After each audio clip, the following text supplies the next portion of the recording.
Sabingelela bazalwane egameni likaJesu Kristu waseNazaretha. Sibonga uNkulunkulu namhlanje kakhulu nangaleli thuba asiphe lona la namhlanje. Bekade ngilokhu sixhumana nomama for quite long. Namhlanje sesize saze safika la ekhaya ukuthi ke sizoxoxisana naye about isimo nje esikhona umama sokugula ahlangabezana naso ohambeni lwakhe lempilo. uNkulunkulu ke siyamkholwa bazalwane egameni likaJesu Kristu, siyamkholwa kakhulu egameni likaJesu Kristu waseNazaretha. Kuhlezi kuyintokozo ke bazalwane ukuthi njalo uma sishaya ikhwele simcela ukuthi bazalwane ningakhona yini ukuthi ke sibe sonke ngala ngezathu ke ezisuke ezahlukahlukene. But ke siyambonga kakhulu uNkulunkulu, sivakashelile umama lapha ekhaya ukuthi ke sizothandaza sonke. Bekudala lokho sithandaze efonini, khona namhlanje siyake simvakashele ke sizokhuluma sonke naye lapha namhlanje. Mhlambe ke before sizokwenza konke nje sizokwenza, ngicela uqale ngithathe leli thuba leli ngimamukele ngimbingelele. Mama, siyabingelela kakhulu mama. Amen. Right kodwa? Right.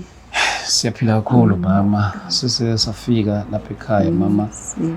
Kukudala lokho sixoxa ngefoni. Namhlanje sibonga uNkulunkulu osenzele ithuba lokuthi sibe nawe lapha namhlanje. Siyabonga kakhulu mama. Ngiyabonga kakhulu. Yes. Mama, ubunezizathu eziningi ebekade usibhalela zona, izinto ezihlukahlukene bekade uyifisa nje. Mhlambe mama masinga xoxa nje mama about isizathu sethu sokufika kwethu la namhlanje sokuthi sizoba kanye nawe lapha namhlanje. Mhlambe nje mama ngingakuvaleli nje khonini lokuthi mhlambe kube yilokhu nalokhu, kodwa lokhu nje okulungele nokufisayo ukukhuluma ekutheneni ukuthi yini lengakubi kade lokhu ikwenza ufisa ukuthi sigcine sifikile lapha ekhaya. Ngiyabonga nami ithuba. Bonga kakhulu nje ukuthi nize nifike. Bengiloke ngikubona nje kakhulu ngasizakala mangivula iYouTube. Ngathola ukukhuluma nomunye umama. Yes. So ngase nginamathela ke nami ukuthi nami ngingalithola usizo mangase ngithatha amanamba ngikwazi ukuthi ngifone, ngikwazi nami ukucela usizo ukuthi nami ngiyalidinga usizo. Ngiyabona abantu abaningi bayathola ukusizakala ngokuthi baxhumane nawe, bathole imikhuleko, bathole nje izinto abayidingayo. Abantwana bakaNkulunkulu. Umntwana kaNkulunkulu ke nami ngisindisiwe. Ngiyamthanda kakhulu uNkulunkulu. Senginesikhathi eside lento iloku ingiphethe, yangiqala kancane ngilo ngithi izophela.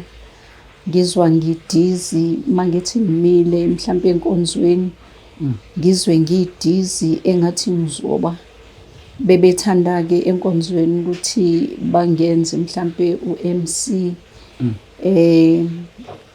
Bebona ukumthanda kwami uNkulunkulu nokuba powerful ey'ntweni zikaNkulunkulu, nomculo ngiwuthanda. Ngiwu-MC nje okwaziyo ukuthi abantu bakwazi ukuthi banyakaze bayizwele ukuthi bakuphi. So ngelinye ilanga mangimile enkonzweni ngiwu-MC, ngiyezwa ukuthi no namhlanje ingathi isimo asingivumeli kahle. Ngizwa mangimile engathi ngizowa. Ngalelo langa bengu-MC osukuma ahlali, kanti umthetho wami mangu-MC bengigijima nendlu yonke ukuhlala phansi ngingakwazi. So ngalelo langa ngazizwela ukuthi no, angikho right, ngiyagula, ngiyezwa nje kakhulu ukuthi umzimba awukho right. Sacabanga-ke ukuthi ngenzeka ukuthi nginenyongo. Ngayikhipha inyongo, kwadlula kwafana. Ngaya ku-doctor, kwadlula kwayifanela. Ngilo ngithi kuzophela. Hhayi, into yakhona yaqhubeka. I think now it's 14 years. Ngilele phansi, lento ingiphethe. Sengihambe o-doctor abaningi. Ngingena ngiphuma ey'bhedlela ama-specialist. Akukho lutho nokukodwa okusebenzayo kulo mzimba. So mangisuka eNatal ngoba ngwaseDurban, Okay. besihlupheka kakhulu.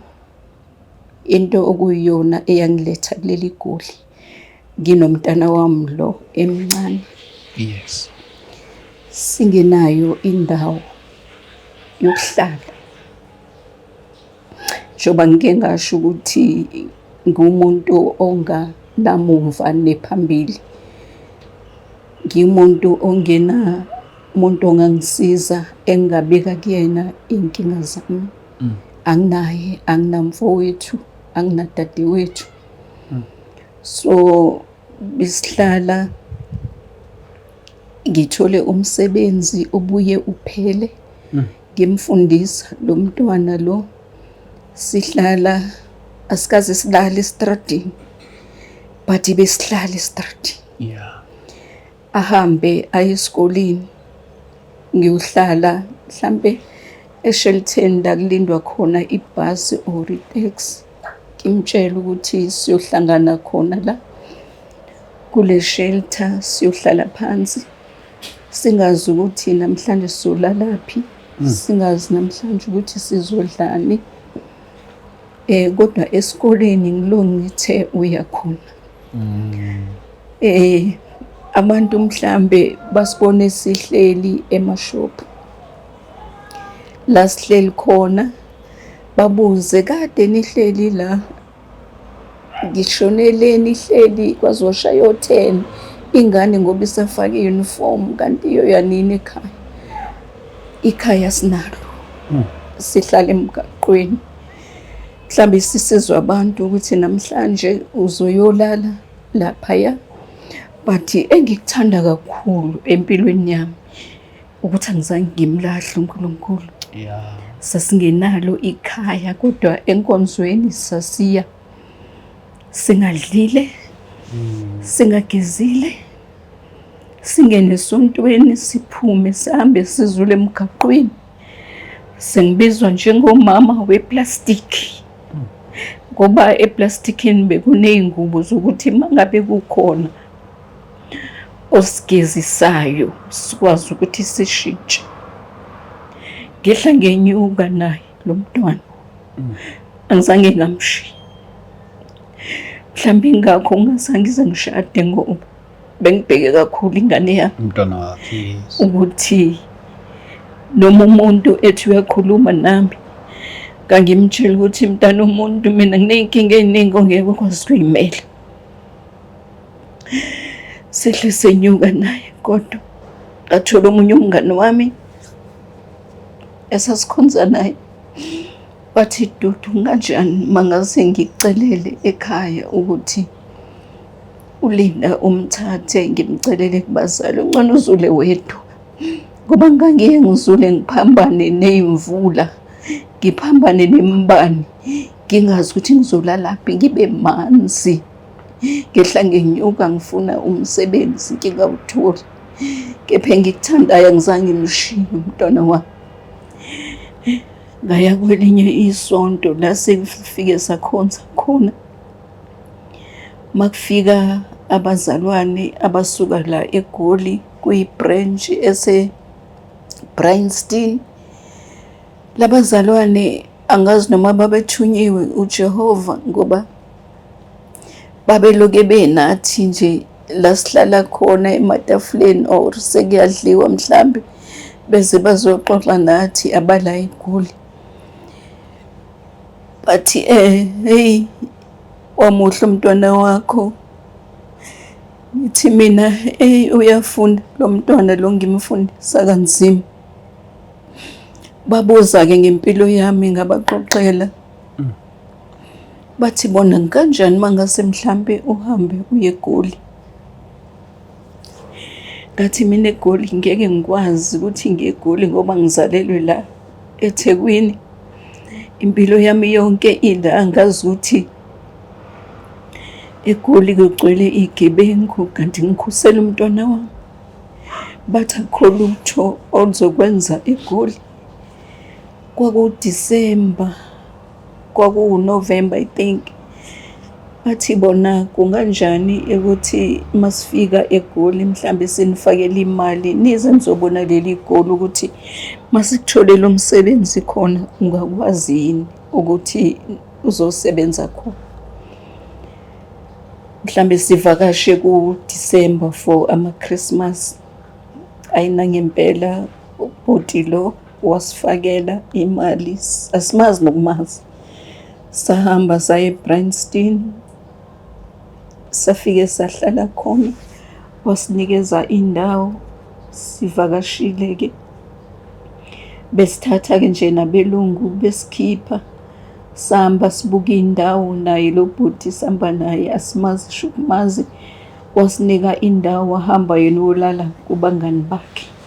Ukuze sifike kuleli Goli akuzange kube mnandi, kwakunzima. Sithe masibuyela ngoJanuwari sibuyela eDurban, so sathola ukuthi uLinda nokho ugrade 12 uphasile nje kahle kakhulu. Ya kwase kuthi ngoFebruary ubhuti lo wangibiza wathi ucela ngize kunomlungu ongitholele yena ukuthi ngikwazi ukuthi ngizosebenza la eGoli. Mangifika la kwakuyi-Saturday, kuzoba i-Sunday ngikwazi ukubona lo mlungu ngoba use-New Covenant esontweni.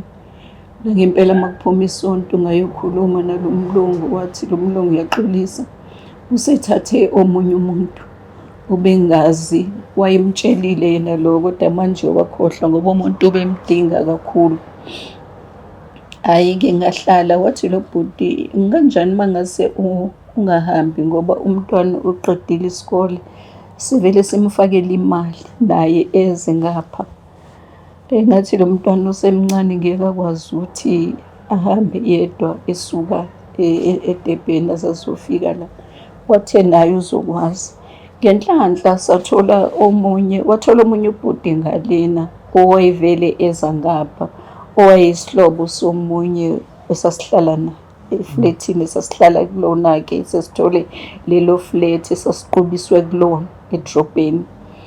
Wathola-ke loyo wambeka la eNew Covenant ukuze afike. Okay. Ya, sahlala-ke ngaze ngawuthola umsebenzi.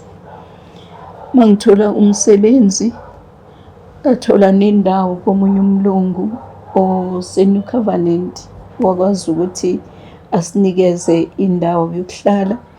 Wasitshela ukuthi ngeke sihlale isikhathi eside ngoba yena usemdala uzohamba. Sahlala leso sikhathi esincane, sathola indawo, khona indawo okuthiwa ise-Diepsloot.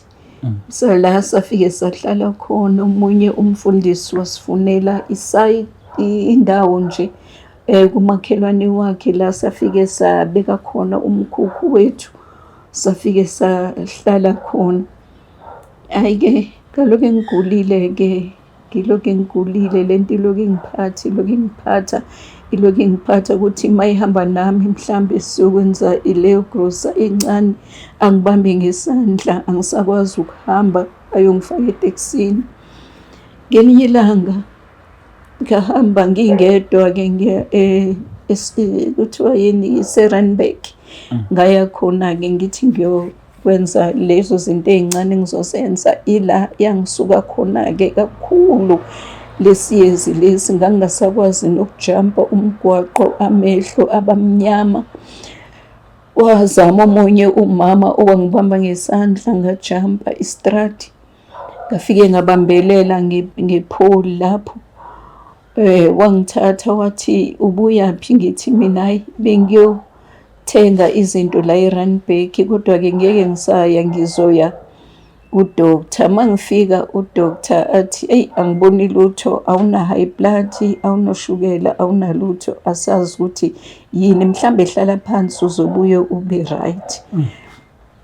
Ayinangempela ngihlale phansi ngimfonele-ke uLinda ukuthi senginenkinga kanje, athi yena hayi ma uzoba right, hamba nje kancane uze ufike etheksini la uzokwazi ukuthi ubuye uze endlini. Hhayi ngathi sisahleli lapho eDiepsloot, kwathi ngelinye ilanga ngingayanga nje emsebenzini ngihleli ngilalele i-radio, inkonzo kwakuwukhozi Thursday, inkonzo yabomama Dudu Khoza. Ngimlalele khona ngizwa into ekhona ngayizwa ekugcineni isiyophela ukuthi kufunakala ihlobo, kodwa ngangezwa ukuthi ezikabani. Kwase kubalwa uDudu Mbatha, lelo gama ngalizwa, uLinda Mbatha ngalizwa lelo gama. Kusho ukuthi into yakhona isiyaphela, base besho nesibhedlela la umuntu wakhona ekhona, okuthiwa isibhedlela sakhona isosindisweni esingapha eNatal. Ngafonela omunye umama engangimazi ukuthi lo mama lo mhlawumbe angangisiza, mhlawumbe angabe sazi lesibhedlela. Hhayi nangempela-ke lo mama lo wathi ngiyasazi leso sibhedlela usindisweni. Kahle kahle nginabantwana abawu-2. Umfana lo washona. Okay. Kwase kusala intombazane. Okay. Umfana wasilahlekela iminyaka elahlekile, singamazi ukuthi washonaphi. Sambheka ey'bhedlela, simbheka emajele, simbheka zonke iy'ndawo la kubhekwa khona abantu abadukile, sangamthola. Saze sadela ukuba size la eGoli besingamazi ukuthi washonaphi, sesidelile ngaye. Hhayi-ke ngalelo langa lelo-ke ngifone mina, ngifonele umama lo athi ufuna ukwenzani usindisweni? Ngithi mina khona into engizwile yazi, kodwa ngizwa amagama ethu noLinda sekuyophela, kwakhulunywa ngesibhedlela usindisweni.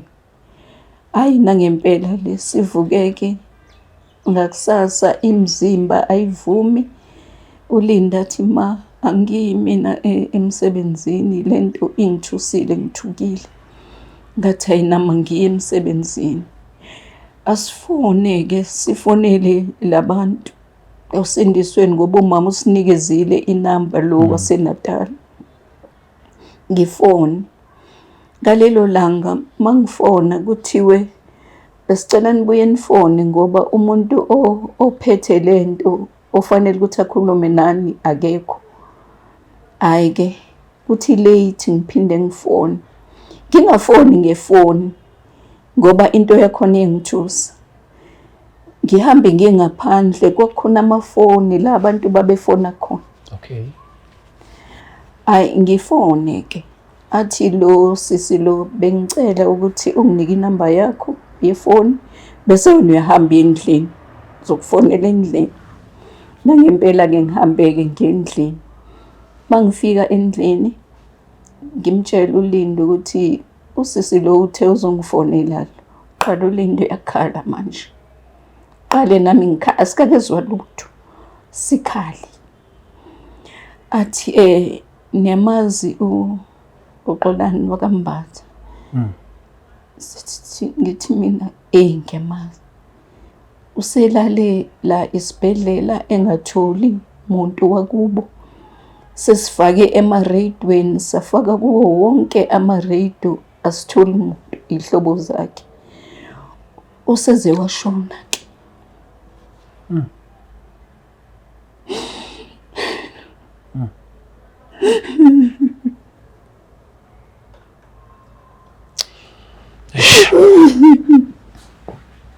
I'm so sorry, mama. Sagibela noLinda sahamba sa eDurban. Onto kuye khona. Sahamba sathola umfundisi wasekhaya eNatal. Sahamba naye saya kuleso sibhedlela eMakhazeni. bathi usenenyanga na 3 weeks eshonile. Abantu bakuba befuna bengatholakala. Bathi umfundisi Dudu wakhathazeke, ngizongena nawe mina emakhazeni. Ngizongena emakhazeni. Ngasaba ngoba ngase nginesikhathi eside ngingamazi. Wathi umfundisi ungakhathazeki, mina ngiyamazi, ngizomkhomba. Ngempela wangena, ngambona, ngaphuma, ngabaleka, ngikhala. Ababengibamba abantu ukuthi umuntu isikhathi eside nimfuna uzohlangana naye. Esengasakwazi ukuthi akhulume ukuthi bengikuphi. Ngababuza-ke esibhedlela ukuthi uze kanjani. Bathiwa lethwa intombazane. Ninayo inamba yaleyo ntombazane? Bathi banayo. Sayifonela le ntombazane, ihlala endaweni, khohliwe indawo yakhona ukuthi kuphi. Ihlalaphi intombazane, angisazi ukuthi ihlalaphi. Sayifuna, saze sayithola indawo yakhona. Yona yecabanga ukuthi usengcwatshiwe i-government, kanti uNkulunkulu usibambele yena ukuthi singcwabele thina. Nakuba wayengasabonakali, inyama seyibucuka, esephelile. Samcela, sahamba sofuna amanye amakhaza, samkhipha esibhedlela, sayomfaka kulowo makhaza. Usisi wakhe-ke wenza yonke into. Sakwazi ukumsheshisa ukuthi simngcwabe masinyane, kodwa kungasekho lutho. Singasekho lutho.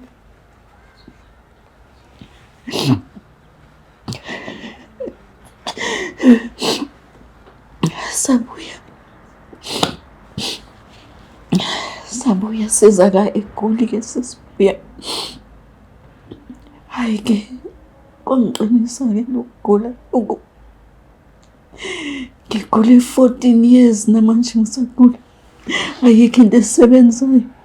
Mama, nokuphazamisa nje kuleyo, mhlawumbe omunye umuntu uzoba nento ukuthi umama uma ekhuluma ngokugula, ukhuluma nendaba za 14 years. Mhlawumbe umama ugula yini lemphethe, and namanje samphethe na yini le uyenzayo mhlawumbe ukudila nakho lokhu kugula lokhu kukubambile? Ngihambe doctor, ngithole imithi yakhona ingasebenzi. Ngiye kuma-specialist, imithi yakhona ayisebenzi. Ngiye kuma-herbs, ayikho into eyisebenza.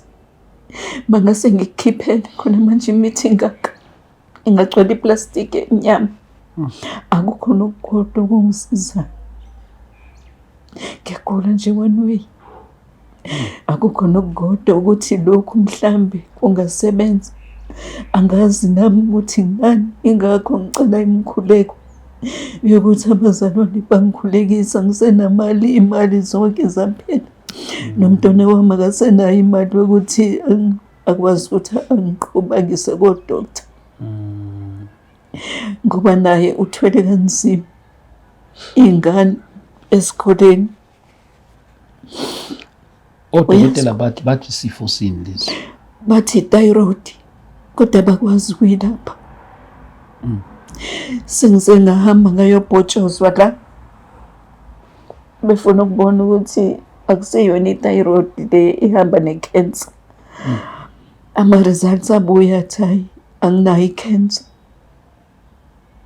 But lo into ingiphethe, angisakwazi ukuthi ngiye kodoctor manje kumile. angisenalutho, into ekuthiwa imali. Makuthiwa nakho mhlambe ungathola lapha uyosizakala, bengiya khona manje ngihleli ekhaya, nezinto engithi ngiyayisebenzisa akhona okukodwa okusebenzayo. Akunamali, akunalutho. Umntwana wami uyasebenza kupha imali akayiboni, nazi ingane esikoleni. Kufanele sithengele nokudla ngelanga, ukudla akakwazi naye ukukuthenga, uxakekile imali. Akakwazi isho ukuzembathisa yena owakho umzimba. Imali ayikhokhayo esikoleni abo 16 to 15,000. Ukhokhela ingane ku-doctor oseFourways wamazinyo, njengoba ngike ngasho, amazinyo awu-24,000. Ukhokha every month i-1,000, uyoze uqede lo 24,000. Mama, kulokuso lesi sifo, like ngiyazi ukuthi kuyakhulunywa ukuthi mhlawumbe uma kunesifo, masivuka umuntu mayiphethwe into eso, kube nezimpawu ezikanje, kwenzeke so uma kuyisifo esithile. Lesi sakho besikuphethe yini biyenzeka? Mhlawumbe lezi zinto ezikuvukayo, Umzimba wonke nje uyakhathala, ngingakwazi ukuhamba ibheki, ngibe dizzy, ikhanda, amadlebe, ngidonseke la ngemuva entanyeni, kube khona into ehlala la kwinekhi. Leyo nto iyangiphambanisa ikhanda, lapho ungathi ngiyahlanya. Sengisengangenwa nayi i-anxiety, depression, ngiyaphenika, ngiba fiye, ngisabe engathi khona into ezongenzakalela. Makhulunywa ngomuntu ogulayo, oshonile, ngiyoqhaqhazela ngingamazi nokumazi. Oh Jesus. Bazalwane, sivakashelile umama njengoba sikhona la ekhaya ukuzothola about isimo sokugula lokhu ahlangabezana nakho. Kudala lokhu sixhumana ngefoni, sithandaza efonini, simkholwa uNkulunkulu, namanje sisamkholwa uNkulunkulu ukuthi ikhona into azoyenza empilweni yakhe. uNkulunkulu uthembekile, siyamkholwa kakhulu bazalwane, egameni likaJesu Kristu waseNazaretha. Ngicela nje nanoku-extend this invitation to all intercessors, wona wonke umuntu okholelwa emthandazweni, okholelwa emandleni kaNkulunkulu, to join hands together for our mother esinayo lapha namhlanje, ngesimo sakhe lesi ahlangabezana naso ngenxa yesimo. Asikwazanga ukuthi sihambise isitudio, kodwa we decided to come by ourselves ukuthi size lapha khona naye sizoxoxisana naye about isimo lesi ahlangabezana naso. uNkulunkulu siyamkholwa futhi uthembekile bazalwane, egameni likaJesu Kristu waseNazaretha. Bandla lonke and all the intercessors, pastors, njalo wonke amanxusa, ngiyacela abantwana benkosi to pray for impilo kamama kanye nomndeni wonke aphilisana nabo la ekhaya. Mhlawumbe mama, before sizokudedela, sizowushiya umthandazo lapha ekhaya, sizothandaza mama. Mhlawumbe before sizothandaza, uma kukhona okunye ofisa sengathi ungakusho kubantu bonke abalapha emakhaya abasibukelile before sithandaze la ekhaya mama. Bengicela nje bazalwane ukuthi bangixhase ngimkhuleko, noma bengixhasa ngokuthi ngithole usizo, ngoba omunye umama uthe kufanele ukuthi akwazi ukuthi angidetoxe kuphume yonke into, amaphilisi esengiwadle kakhulu, and akusekho philisi elisebenzayo kimi ngaphandle ukuthi angidetoxe, akwazi ukuthi nje angiqale phansi. So amandla anginawo ukuthi imali ayifunile ngikwazi ukuthi ngimkhokhele yona. Bengicela nje ukukhaseka ngaleyo nto ukuthi mhlambe umama nje obebizile le mali ayibizile, izinto ziningi ayishilo kufanele ukuthi ngizenze, namehlo amehlami awekho right, amaglasi untombazane wami wangithengela awavumi kwawona ukungena emahlweni, kuvele kube ngathi ngiyahlanya. Mangike ngawafaka indlu yonke kube ngathi iyaphenduka, kuphenduke konke namakhabethe endlini, kube ngathi ngizowa. Isiyezi lesi singiphethe siqale phansi kuduma amadlebe. So angazi uNkulunkulu engathi angangenelela. Ngumzalwane, ngiyamthanda uNkulunkulu, ngisindisiwe phansi kwe-Assembly of God. Yeah, nabo manje abasazi ukuthi benze njani. Bakhulekile, abasazi kangangoba ngiyangibona mina engathi semingilahlela ithawula lokuthi angeke ngisakwazi ukuthi ngiphinde ngime, ngiphinde ngisukume, kanti ngiyamkholwa uNkulunkulu.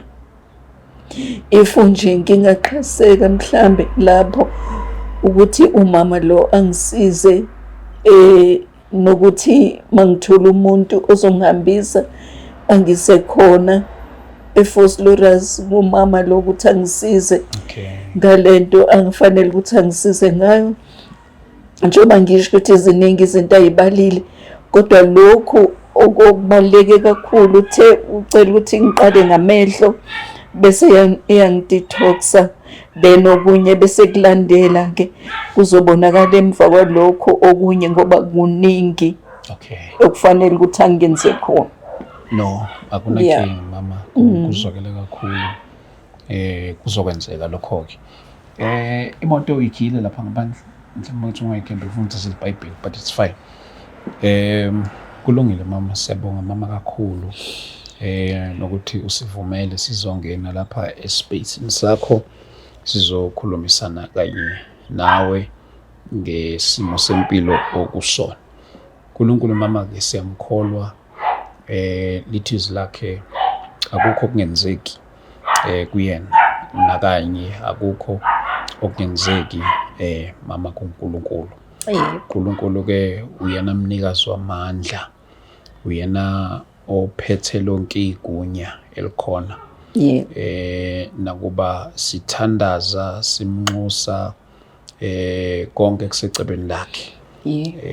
Futhi uNkulunkulu yonke into esiyayicela kuyena.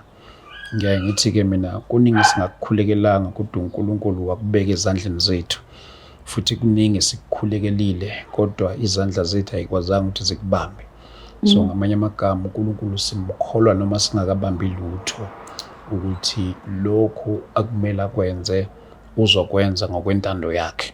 So siyamkholwa mama uNkulunkulu nangesimo sempilo yakho, ukuthi uNkulunkulu uzozilandela yena udumo lwakhe ngesimo sempilo yakho uma esekuphulukisile.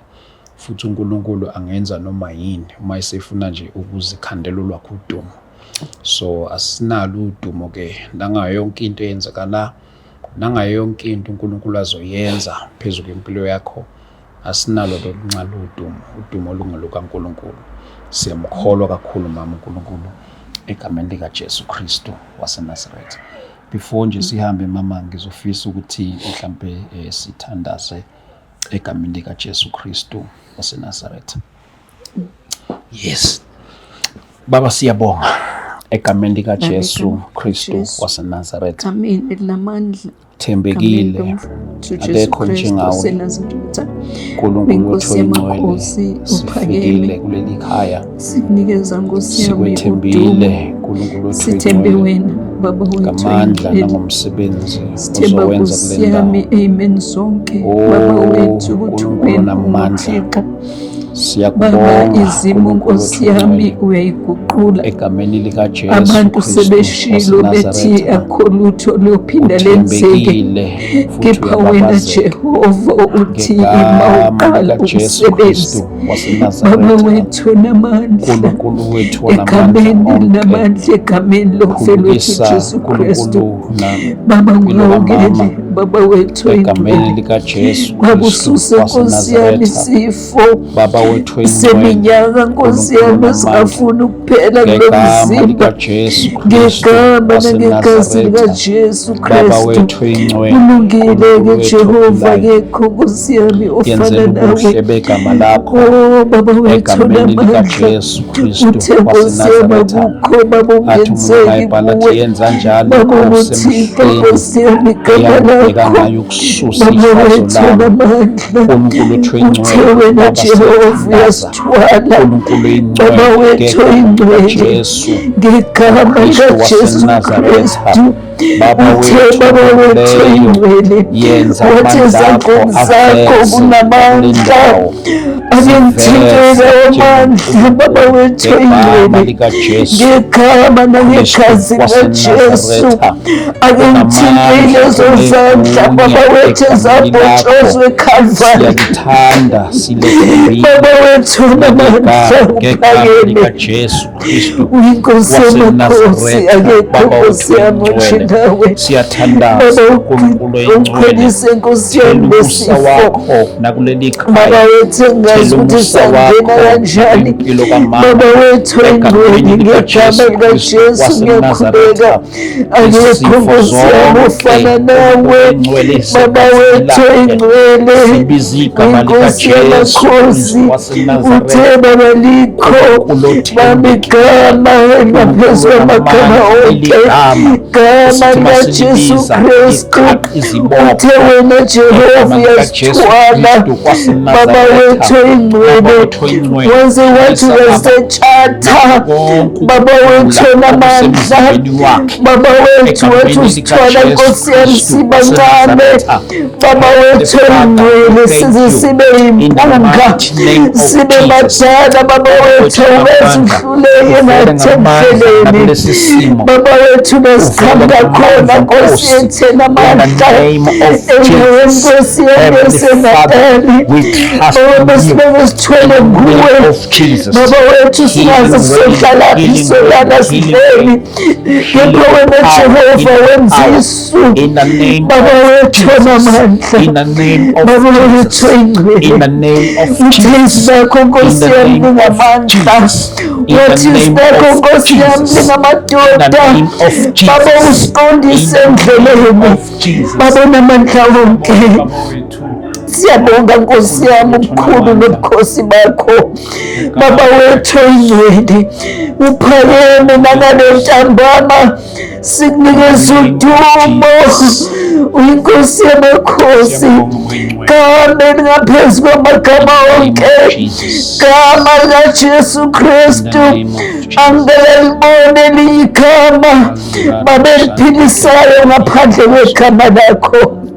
Baba wethu onamandla, uthe Nkosi yami nasemanzini abilayo, usho njalo umculo wasegospeli, uthi ngiyohlala ngingedwa ngilindele uJehova, noma amanzi engishisa, kepha ngiyohlala ngingasuki. Oh my Lord, oh Jesus. Ngegama likaJesu. Bahlala abantwana bakhe emlilweni. Baba wethu oyingcwele, wabona sekuqhamuka omunye wesine, kepha Nkosi enamandla bemfaka abathathu. Ngegama likaJesu isiqhamukile ingahlangahla yezulu. Oh Jesu.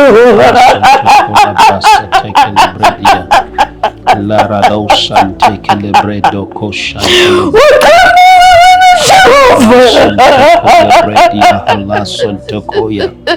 In the name of Jesus. Siyabonga Name of Jesus. Siyabonga Nkosi yami umsebenzi wakho Jesus. Ngiyabonga Jehova nokuhanjelwa. Bengingiyini mina Jehova ukuhanjelwa Nkosi yami umgcotshwa wakho. Baba umgcobile Nkosi yami ingcwele ukuthi ngingambuza ngelinye ilanga ukuthi Nkosi namandla umntwana wakho wamkhetha baba wethu ey'ntshebeni Nkosi yami kubantu akade babehamba nevangeli kepha wazogcoba Nkosi yami umntwana wakho wambona Jehova ukuthi nomsebenzi anowenza baba wethu namandla ngegama likaJesu.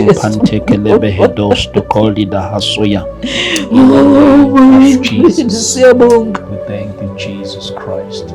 Siyabonga. Thank you, Lord God. Ngegama likaJesu Kristu waseNazaretha. We thank you, Lord. Thank you, Jesus. We glorify your sweet holy name. There is power and authority in your name.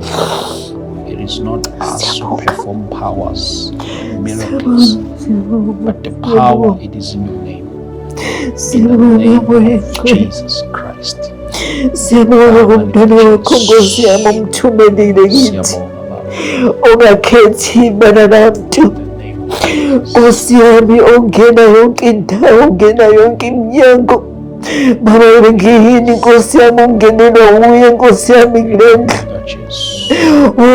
moya ngcwele la kuyakhona Nkosi yami abantu baba bezolahla iy'nkinga zabo kuye baba kepha wachushisa Nkosi yami mncane Nkosi yami lo mntwana kepha wenza izinto ey'nkulu ngenxa Nkosi yami yokuthi wena Jehova umthembile.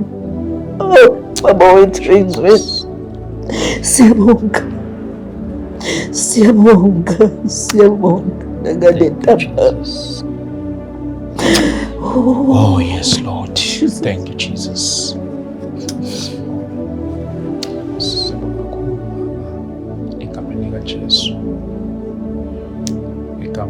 Before ngihambe nje mama ngefika enhlizweni yami ngicela ukuthandazela mama ngegama la ungahlala mama khuleka.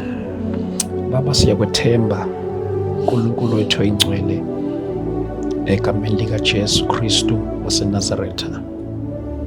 Akusithini esenza izimangaliso kodwa amandla egama lakho. Sibiza lona-ke lelo gama abasendulo abalithemba uNkulunkulu benza izimangaliso ngalo. Kuseyilo alikashintshi namandla alo kusaseyiwo awakashintshi. Siyakwethemba ngoyingcwele, siyakwethemba ngegama likaJesu Kristu waseNazaretha. uNkulunkulu wethu oyingcwele sikwethembile, uNkulunkulu onamandla. Ngiyathandaza ngempilo kamama, uNkulunkulu onamandla, ngegama likaJesu Kristu waseNazaretha. Siyathandaza moya ingcwele, moya weqiniso, ukuthi uNkulunkulu onamandla umphilise egameni likaJesu Kristu waseNazaretha.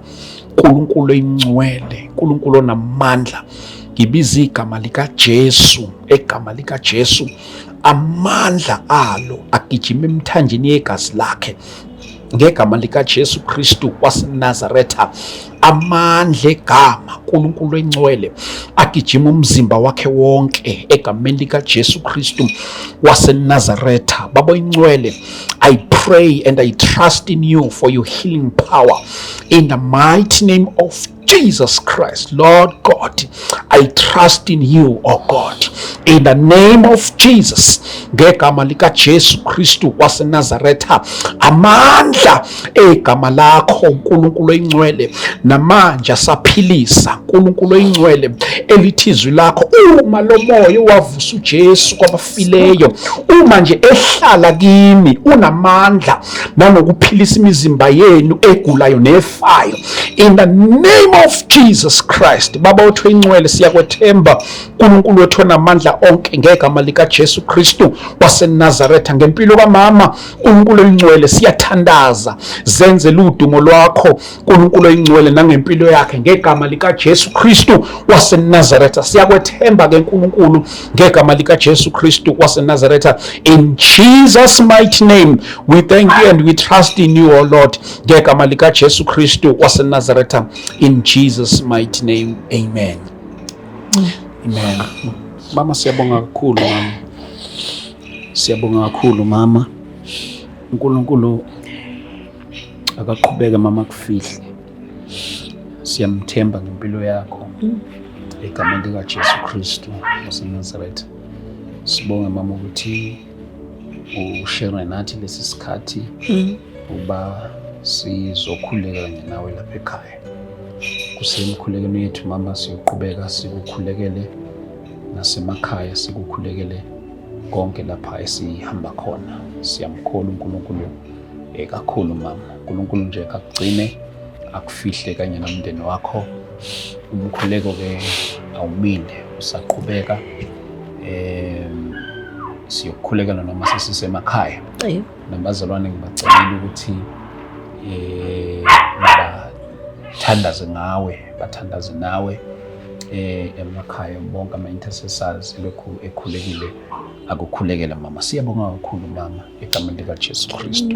Kakhulu nami ngiyabonga nje ukuthi kube khona nami engikwaziyo ukuthi ngikukhiphe ngempilo yami. Ngoba sengize ngangenwa ile anxiety nje, mhlawumbe ngokucabanga nanokuthi uNkulunkulu Nkosi yami ngimkhonza kangaka akuthanga ngiphilise. Even ukuphuma laphandle angikwazi, la nje laphandle ukuphuma nje angikwazi.